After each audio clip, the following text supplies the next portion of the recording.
The sound of sharp, stinging slap reverberated through the marble-floored lobby of Monarch Financial Bank, bouncing off the high ceilings and echoing through every corner like a physical manifestation of injustice. Preston Reed's voice immediately followed, booming with authority, his tone dripping with disdain, as if the building itself lent credence to his arrogance. "I've already called the police. We don't serve your kind here."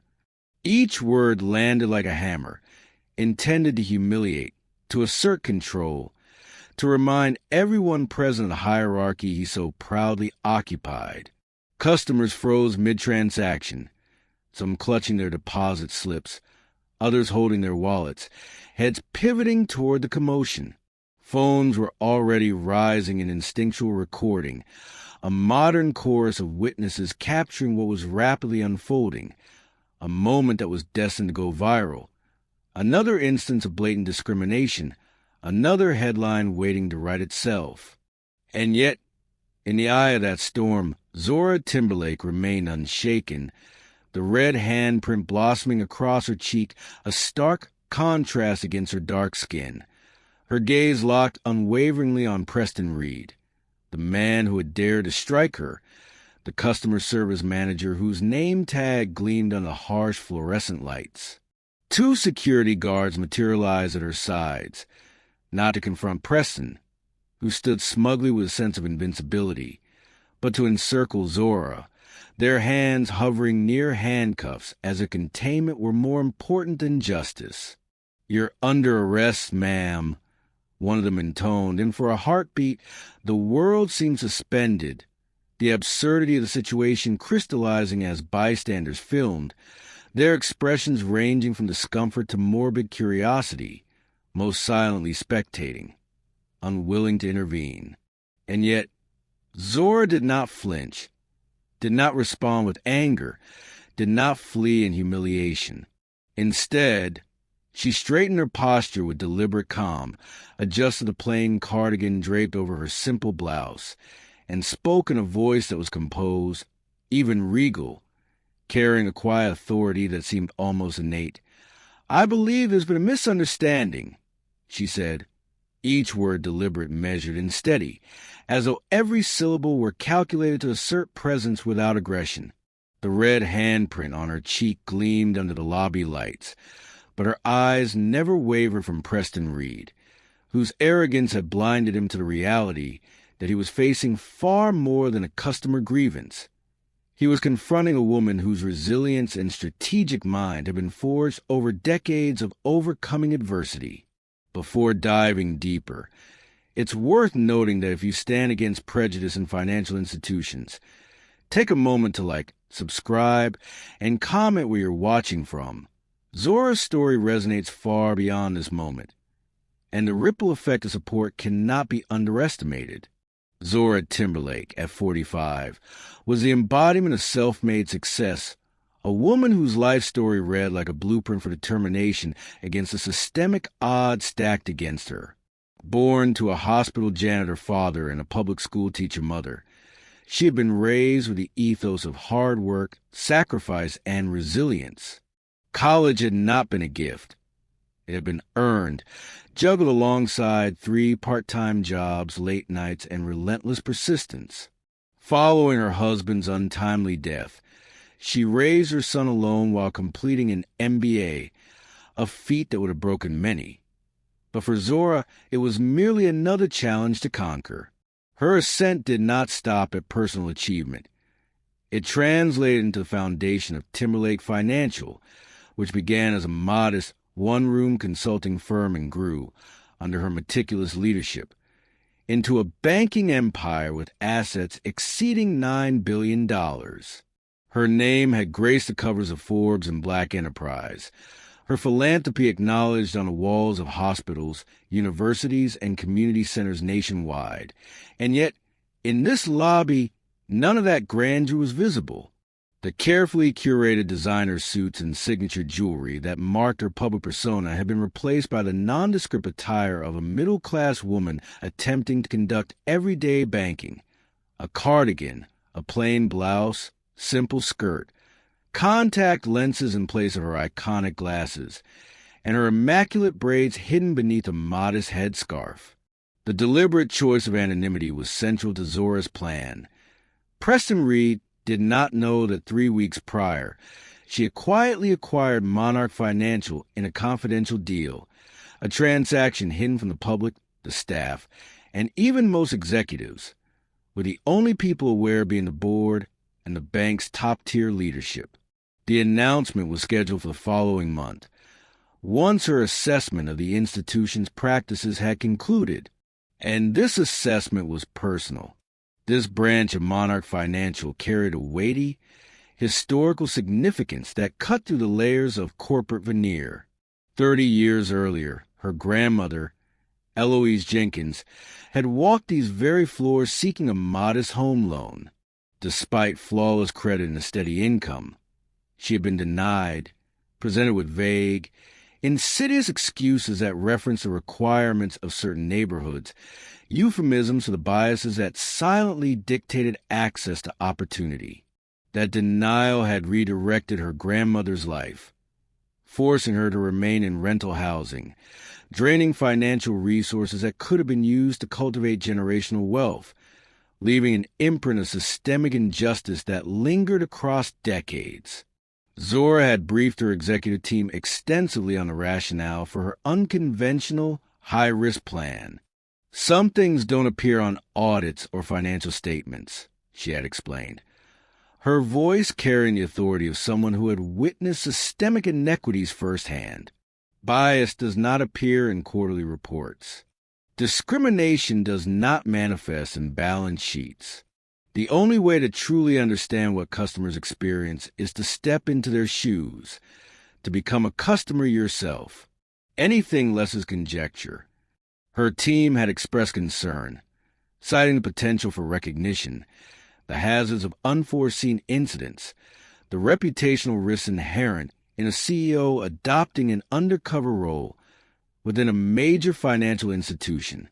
Yet Zora's resolve was absolute. She would not rely solely on second-hand reports, surveys, or data analyses. She needed first-hand experience. That morning, his aggression, Zora's composure was not merely emotional. It was strategic, honed through years of navigating male-dominated boardrooms, hostile environments, and the high-stakes world of finance. Each movement was calculated, each word deliberate, a testament to her mastery of situational control. The bystanders' reactions varied wildly. Some shifted uncomfortably, others recorded silently, some whispered amongst themselves, and a few exchanged furtive glances, as though seeking moral permission to act. Yet the majority remained passive observers, embodying the bystander effect in its most contemporary, digital age form. As Zora spoke, her calm voice slicing through the tension, Preston's expression flickered, a microcosm of confusion and rage crossing his features. The security guards, trained to respond to threats, found themselves trapped in a role reversal, unsure how to proceed when the supposed perpetrator of misconduct exhibited such unwavering poise. Zora's mind, however, was already moving several steps ahead.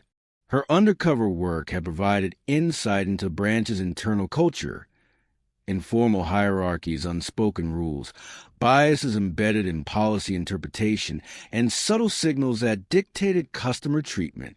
Every detail she had observed was a piece of a larger puzzle, and this encounter was an inflection point, a moment when hidden prejudices were laid bare in the most undeniable way.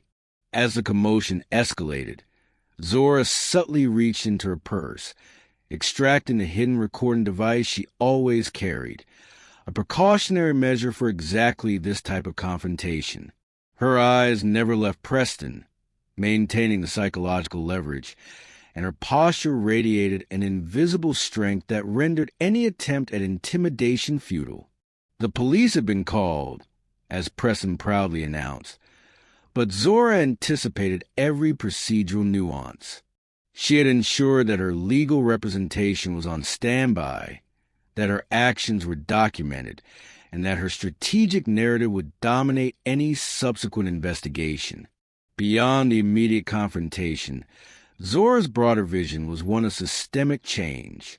Monarch Financial, once complicit in exclusionary practices, would now operate under her leadership, and this incident would become a case study in accountability, transparency, and the reclamation of dignity in the financial sector. Her grandmother's denied loan was no longer an unspoken grievance. It was a historical injustice that would finally be addressed. Preston Reed's misguided sense of control would crumble under scrutiny, and Zora's intervention would resonate far beyond the walls of this branch. As cameras continued to capture the unfolding drama, social media feeds lit up with debates, commentary, and outrage. Hashtags demanding justice trended within hours, amplifying a narrative of corporate prejudice, systemic discrimination, and individual resilience. Legal analysts dissected the scenario, highlighting the intersection of race, gender, and power dynamics within financial institutions, while social commentators debated the ethics and audacity of Zora's undercover methodology. Meanwhile, Zora, ever composed, processed every reaction with clarity. She recognized the patterns of human behavior, the triggers that prompted escalation, the subtle shifts in body language that indicated fear, guilt, or complicity. She internalized these observations, knowing that they would inform policy reforms, training protocols, and leadership strategies once her ownership became public. Hours later, when the initial chaos subsided and statements were taken, Zora's narrative emerged not as one of victimhood, but strategic triumph, moral clarity, and visionary leadership. Monarch Financial's internal audits were revised to include customer experience metrics that accounted for bias. Staff underwent rigorous training to dismantle entrenched discriminatory practices, and Zora's presence became a symbol of accountability and empowerment, a reminder that true leadership requires courage, foresight, and an unyielding commitment to justice. Beyond the immediate consequences, Zora's actions sparked a national conversation about racial discrimination in banking, inspiring other minority leaders to adopt proactive strategies, to challenge institutional inequities, and to reclaim spaces historically denied to them. The story of Zora Timberlake in the Monarch Financial lobby became a teaching moment, a blueprint for confronting prejudice with intelligence, calm, and strategic acumen. It highlighted that power, when wielded responsibly, could transform not only institutions but entire communities, and that courage, when married with meticulous planning, could turn moment of aggression into catalyst for enduring change. And so, the day that began with a slap ended with a quiet revolution, a reminder that history could be rewritten, legacies restored, and that one woman's determination, grounded in justice and fortified by experience, could challenge the very foundations of systemic inequity, leaving a mark far deeper than any handprint could convey. Mystery shoppers or customer experience consultants had long been employed to audit the internal workings of institutions, to report inefficiencies, and to suggest improvements, but Zora Timberlake had been adamant from the outset. You can't fix what you don't understand from the ground up. I need to see it with my own eyes, feel it with my own heart. That's the only way to create meaningful change, she had told her executive team, her voice carrying the same quiet determination that had built her business empire from a single consulting office into a multi-billion-dollar financial powerhouse. Away from the gleaming conference rooms, away from the plush executive offices, Zora immersed herself in the experiences of the very customers these institutions were meant to serve. She had long believed that no report, no chart, no audit could substitute for a first-hand observation. No amount of data could fully convey the subtleties of discrimination, the subtle messages, the slights, and the microaggressions that customers face daily. Zora's life was defined not only by her business acumen, but by her relationship with her son, Jay. At 16, He was the embodiment of the future she had fought so hard to secure, a living testament to the sacrifices, late nights, and relentless ambition that had defined her journey. Every decision she made, every risk she undertook, had been with his life and the lives of other families who had been systematically denied opportunity in mind. Their modernist home, perched high above the city lights, with its wall of awards, plaques, and recognitions, was a testament to her success, but was also a constant reminder of why that success mattered. Each accolade was a marker of battles fought and won, but also a silent monument to those who had been left behind. The night before her third visit to Monarch Financial, the visit that would culminate in a slap, a police call, and a viral spectacle, Zora had dined with Jay in their sleek kitchen overlooking the city. The ambient glow of the skyline cast gentle reflections across their plates, but the conversation was anything but ordinary. "I don't get it, Mom," Jay said, pushing his plate aside, his brow furrowed in frustration. "You literally own the bank now. Why not just fire everyone who's problematic and start over? Why put yourself through this experiment?" Zora considered his words carefully. She always considered her son's questions carefully, knowing that beneath his youthful impatience lay intelligence and instinct. Firing people without understanding the problem, she explained, simply transfer the issue elsewhere. Those individuals would be hired by other institutions, perpetuating the same discriminatory behaviors. The systemic rot will remain untouched. "Sometimes," she said, her voice soft but resolute, "the most powerful thing you can do is to be underestimated." Jay's indignation was palpable, a natural manifestation of youth's desire for immediate justice and decisive action. "So you're just going to let them disrespect you?" he asked, incredulity threading through his voice. "You, after everything you've built?" Zora smiled gently, her expression tinged with patience and quiet authority. "Your great-grandmother taught me that she couldn't fight the system that denied her alone from the outside, but I can change it from the inside." What Jay could not yet comprehend, and what very few people in Zora's position could fully appreciate, was the dual consciousness she had navigated her entire life. The constant awareness of being both a powerful banking executive and a black woman in America, the weight of history, the unspoken awareness of inherited struggles, and the daily vigilance required to navigate spaces often unwelcoming combined to create a perspective that informed every decision she made. Monarch Financial was not simply another acquisition in her growing portfolio. It represented a reckoning, a confrontation with a system that had long denied opportunity to families like hers, a chance to rewrite narratives, and to demonstrate that leadership and justice were not mutually exclusive.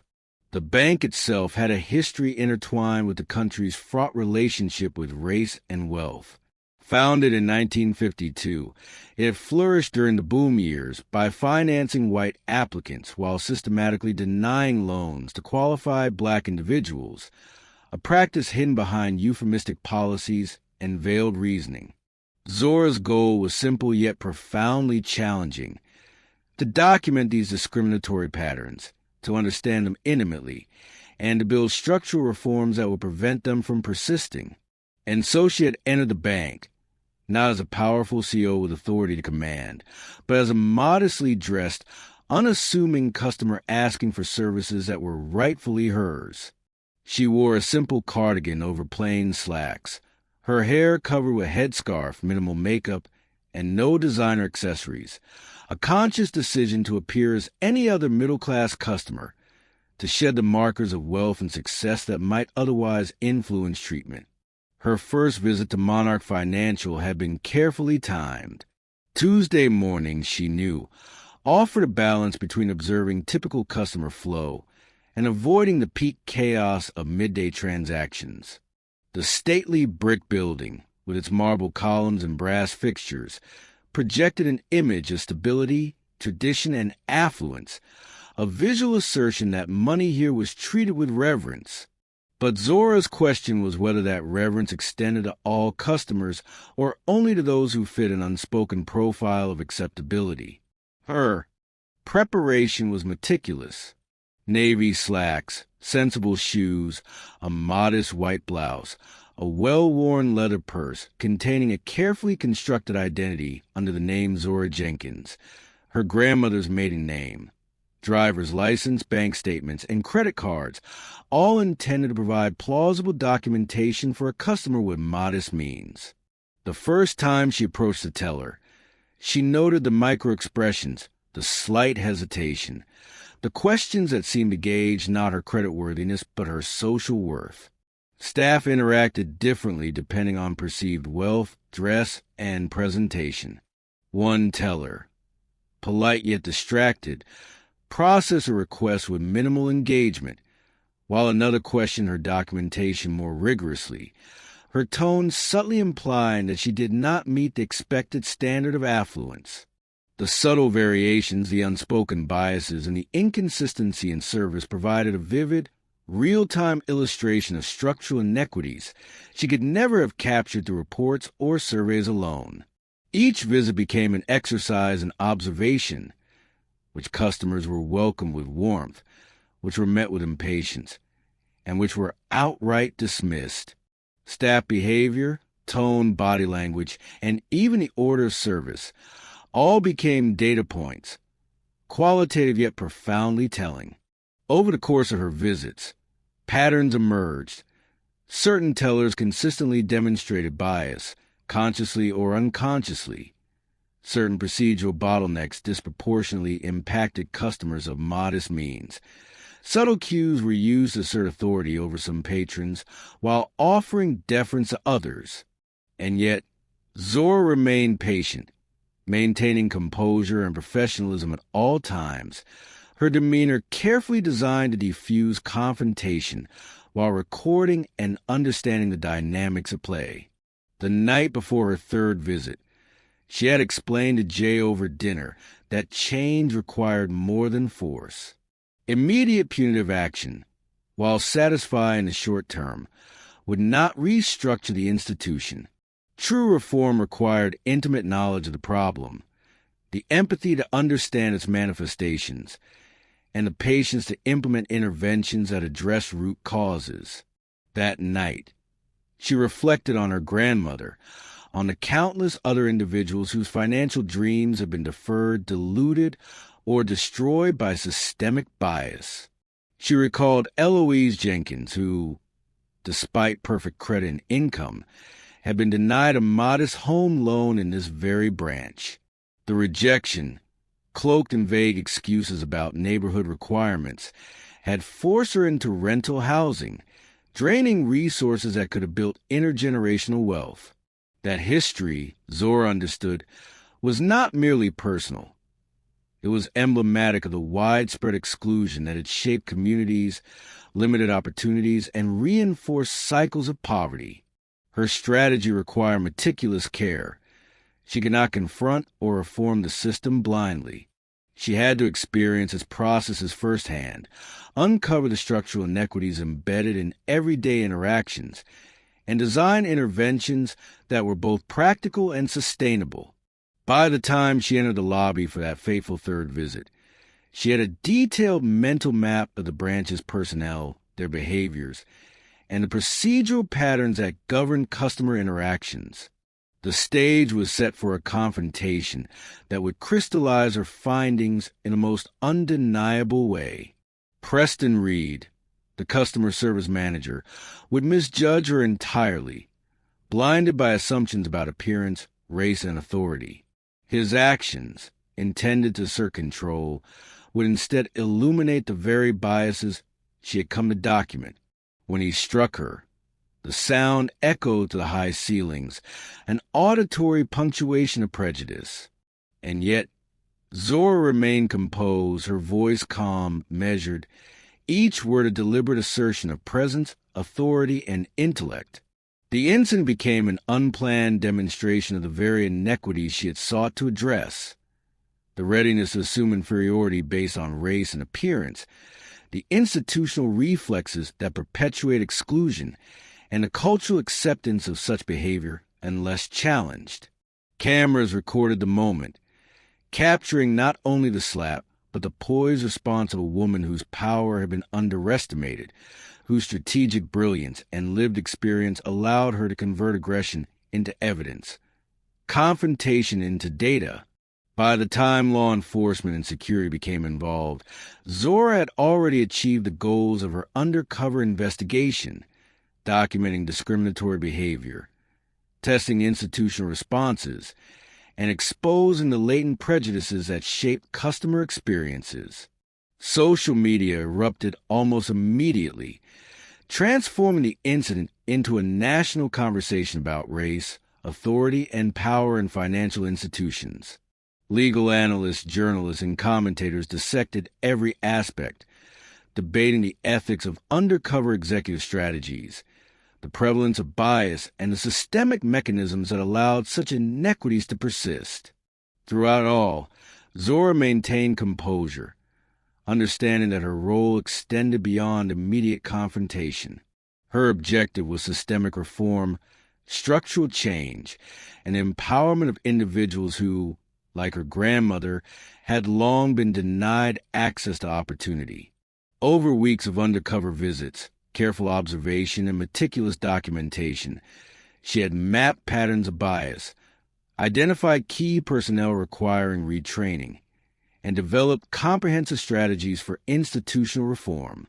By the time her ownership of Monarch Financial became public, the narrative had shifted from scandal to transformation. The slap, once a moment of aggression, became a catalyst for accountability, introspection, and reform. Policies were revised, training programs instituted, and a culture of equity and inclusion prioritized, ensuring that future customers will be treated with fairness and dignity. Zora Timberlake's work at Monarch Financial became a case study in leadership, strategy, and social responsibility, a testament to the power of first-hand understanding and the strategic patience required to reform entrenched systems. Her legacy, both personal and professional, was defined not merely by financial success, but by the courage to confront injustice,